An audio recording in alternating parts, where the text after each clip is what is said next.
The family life was one where I was one of 7 children. I was number 6, and there were 6 boys and 1 girl. The girl was in the middle between the top 3, the oldest 3 boys and us. I was in the middle of the bottom 3 of boys, the last 3. It was a good family.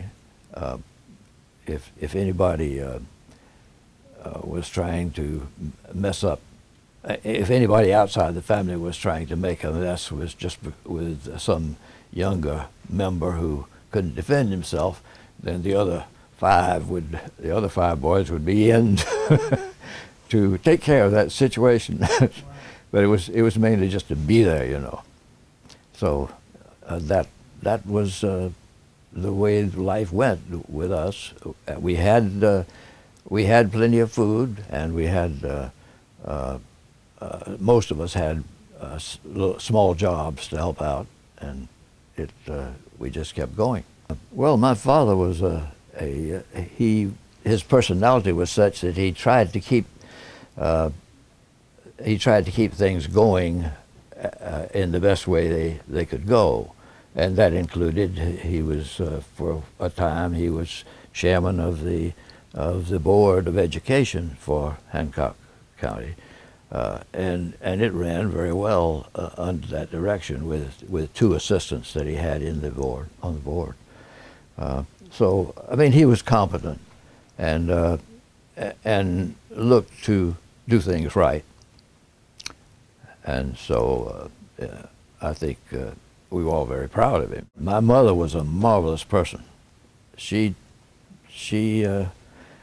looked after people who were in trouble, and of course she looked after all of us. Georgia, where I was born and raised, it was such a small town that you knew everybody. In the 1930 census, it had 1,830 people in it. So it was less than 2,000 most of the time that I was there, and finished high school there in that little town. In the process, I was able to take an examination that Emory University offered throughout the southeast region. All of the southern states in the southeast were offered an opportunity for the seniors to take this test. And I took it, and I placed in such a position that I got a scholarship to Emory. And I think there were a total of 12 people in all who received these scholarships. I was one of 12. And I went to Emory. Before going to Emory, though, I had read books on the U.S. Naval Academy. And I was very much determined that that would be an excellent school to go to. During those 3 years at Emory, I kept applying for appointments from the congressmen who were in my district and so forth. But they didn't come through as first appointments, so I couldn't go to the Naval Academy or any other academy with that kind of appointment. But during my senior year, Senator Russell put a competitive examination on in the state of Georgia, and he said that the man who gets the person who gets the top grade on this will have first choice. Well, I got second. Well, but a month after I got second, I was very disappointed, of course. A month after I got that second place, I had a letter from Senator Russell's office saying, I have received authorization for another appointment because of this tightening of the situation in the world. So if you are interested still, you can apply for this, and if you pass the physicals and so forth, you can go in. And I did. I was expecting to be there for 4 years, being a member of the class of 1944, entering in July of 1940. And but as soon as the Pearl Harbor event came off and we started accelerating everything in the Naval Academy, we were advised that we would be graduating in June of 1943, and we did. The rank was just universal. You either became an ensign or you became a member of the Marine Corps, second lieutenant, as a member of that group. Now, it was a small detachment that went to the Marine Corps training. So we were ensigns for, I don't know, 18 months, something like that. And then we went to lieutenant junior grade, and then we went to lieutenant before the end of the war. So it was fairly rapid promotions schedule. Well, the first assignment was actually just going up to New York to wait for my transportation overseas to where my real first assignment was, which was a heavy cruiser, the USS Tuscaloosa, CA-37 was its designator, and it was operating under the British fleet with an American Commodore in between us and the British fleet commander. But the British fleet was actually running the overall show there, and the ships that we were in that fleet were all pretty much operating out of Scapa Flow, which is just north of the northern tip of Britain. And the first assignment was in, as I say, in New York, and I was assigned to a communications group of the New York office of the Navy there, and I was the only male in that group. So I dated the lieutenant junior grade, who was the boss. But that was just for a short time, 2 or 3 weeks, and then off I went.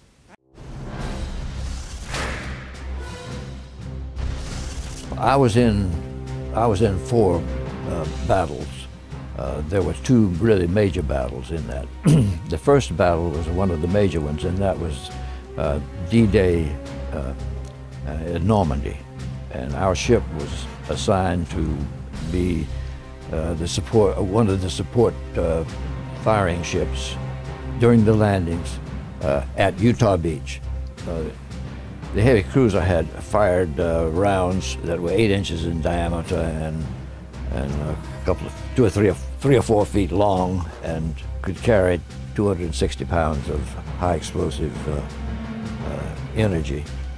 And they were very effective because we had, particularly on our ship, because we had such excellent fire controlmen who lined those guns up so that there were 9 of the 8-inch guns on the ship, and in turrets of 3 in each turret. You could call out for a spotting shot, and it would land somewhere. And if that was the right place, then you would call a salvo of 9, and that salvo would be right around.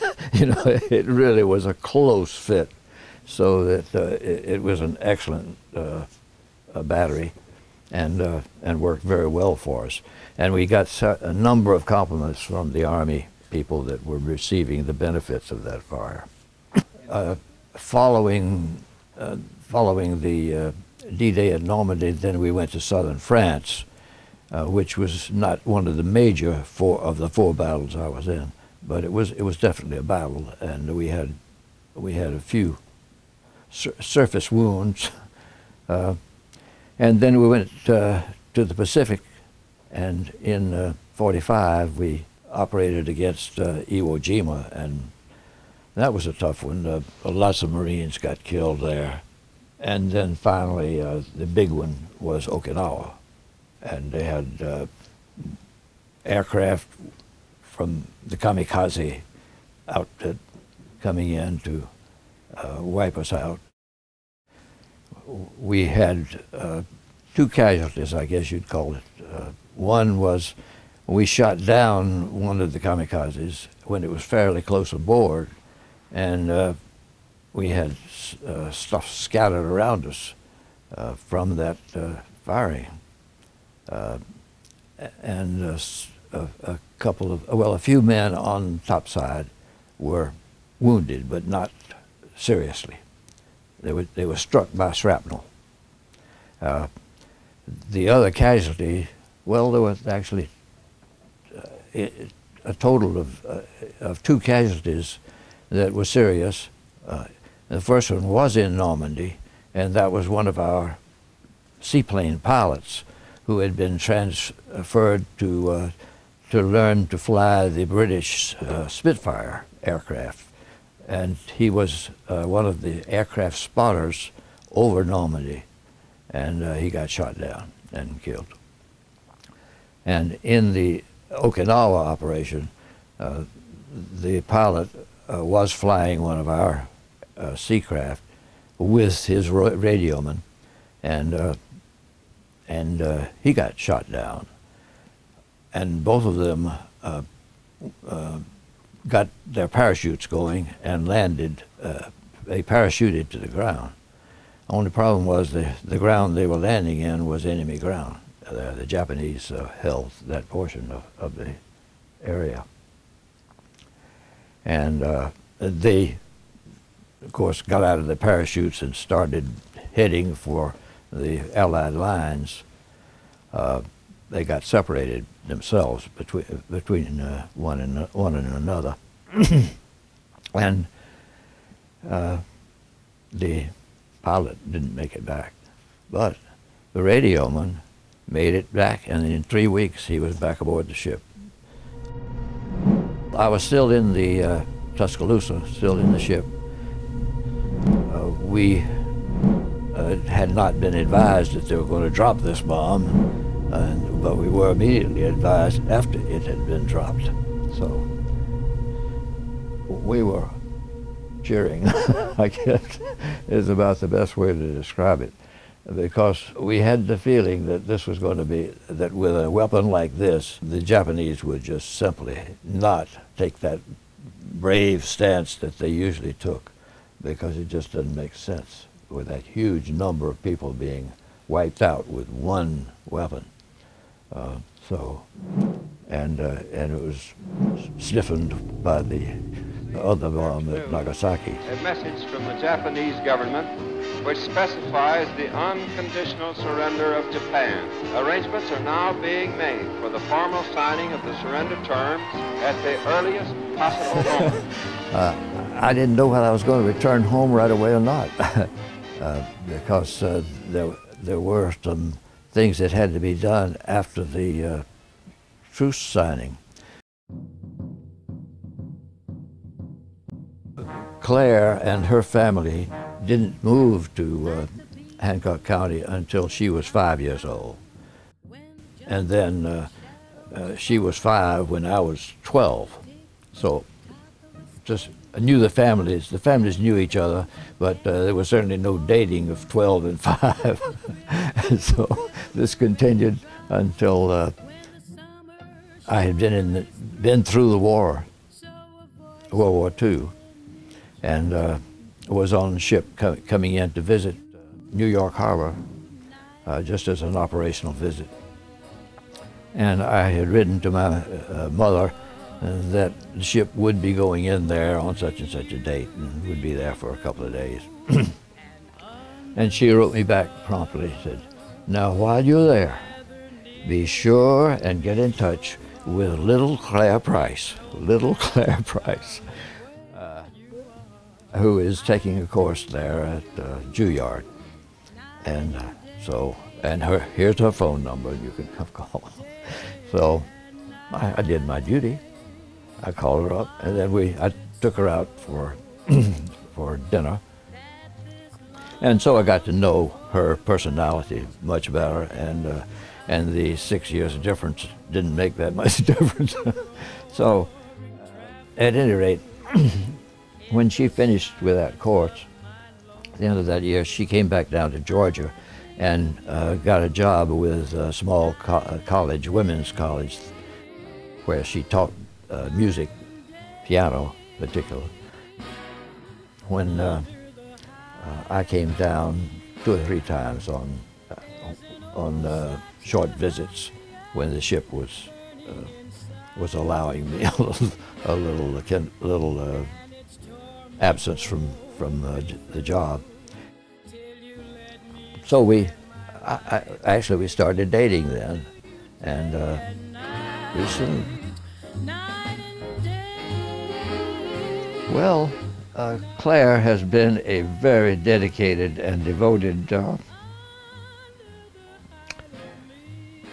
mother and a wife and friend to people everywhere. We have 3 children of our own, 2 boys and a girl, in that order. My second ship, I was also ordered because of the captain was failing to do the job properly. The ship was at Gitmo at the time that I was ordered. I was given message orders to go down and relieve the captain. We finished up the Gitmo operation, which was a training operation, and then went to the Mediterranean. And we were there for 6 months, at least 6 months, maybe 7, and came back to the States. By that time, we had a well-trained crew. And we were ordered then to, there were 2 of us out of the squadron of 8, ordered to get underway on Saturday the 20th of October, 1962.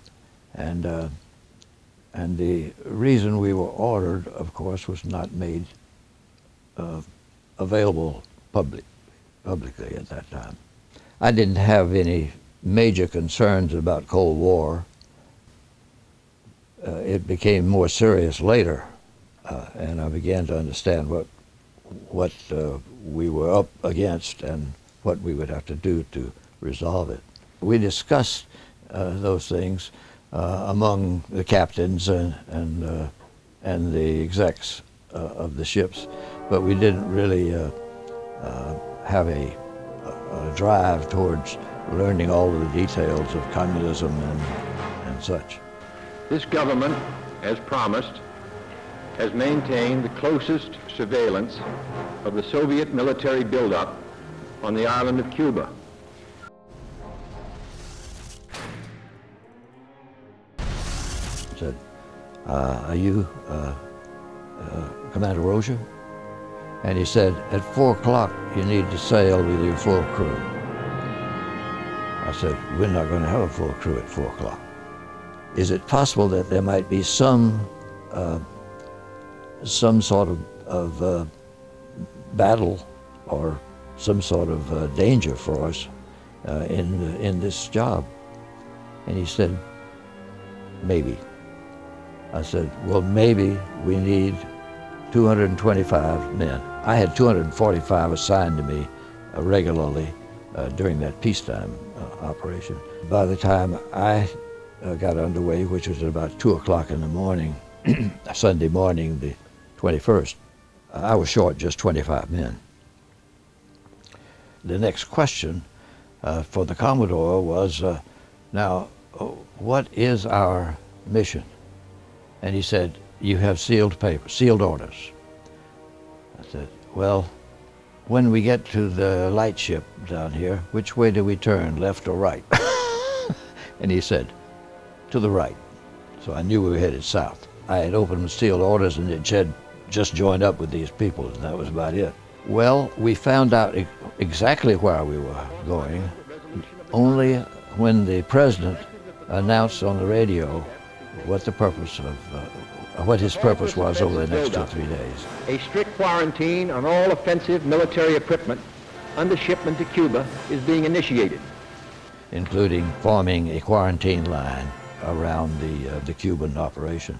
As we were arriving in that area, we learned more details about the trip, that we were just going to provide the escort services needed for those logistics ships to operate safely and effectively.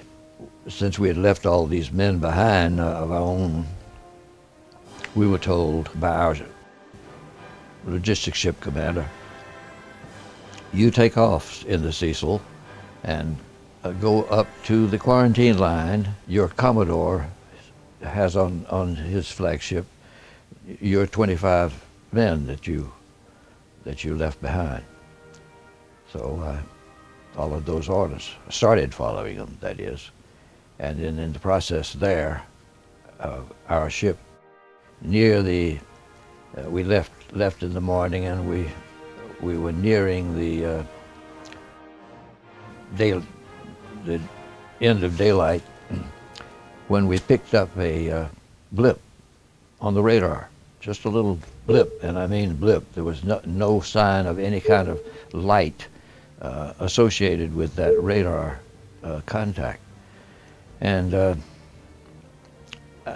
we decided that it either had to be a fishing vessel that had no longer had the light working, or it was a submarine. Continue on our present course, and it appears that they'll close a little bit on us, and then let me know when we get close to the CPU, the closest point of, CPA, the closest point of approach. And so he did let me know, and I said, well, is there still any light? He said, no. I said, well, let's turn toward him and investigate. And at that point, I went up to the bridge. And the officer of the deck, on his own, speeded up to about 20 knots to get over to the contact area in a hurry. And as soon as he did, the blip went down, disappeared, because they had their sonar working. And when they heard that speed up of sound, they knew that they were being approached some way. So they went down. Well, I said, continue on the course and head for the point where they went down. So we did at high speed for that kind of sonar operation. And we got to the point and didn't notice anything on the sonar for a few minutes, but began a search around it. And within 10 minutes, we had a contact. And we did our best, and we rarely lost contact, and when we did, it was only for a minute or two from that point on.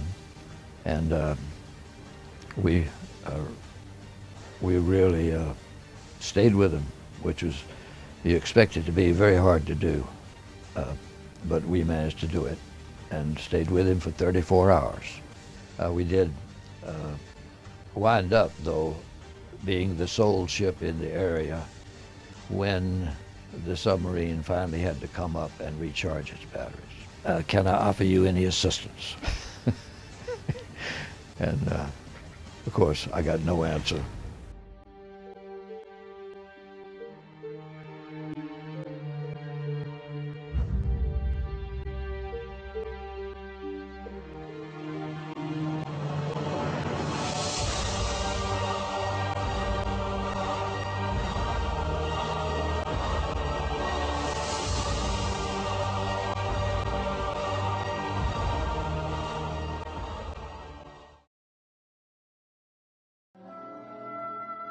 My career ended after I had served in the office of the CNO, the Chief of Naval Operations. It ended in 1972 at my request. I had been serving for 29 years then, and then I went to work for TRW and worked for them for 19 years. As I did a little reading back here in Washington, I could see that Accuracy in Media was doing what I thought was very, very necessary. And I had written about this in one of my class reunion books. They had asked for what opinions did you form of the world, so to speak, and I wrote my opinions out. In some of what I had written in that reunion manual was that the country was really going way astray because they were accepting the idea of socialism and communism, and they were just becoming non-constitutional, so to speak. And I said, this is the wrong way for this country to go. And that was in 1995 that I had written that. And in 1997, then, late 1997, I guess it was, having read about AIM, I came down and talked to Reed Irvine, and I told him that I would be happy to help on a volunteer basis in any way I could, that I was an excellent proofreader because I'd done 19 years of it in an engineering organization. That he was on a search for the truth, that he had turned away from liberalism to focus on a conservative pattern in all that he did.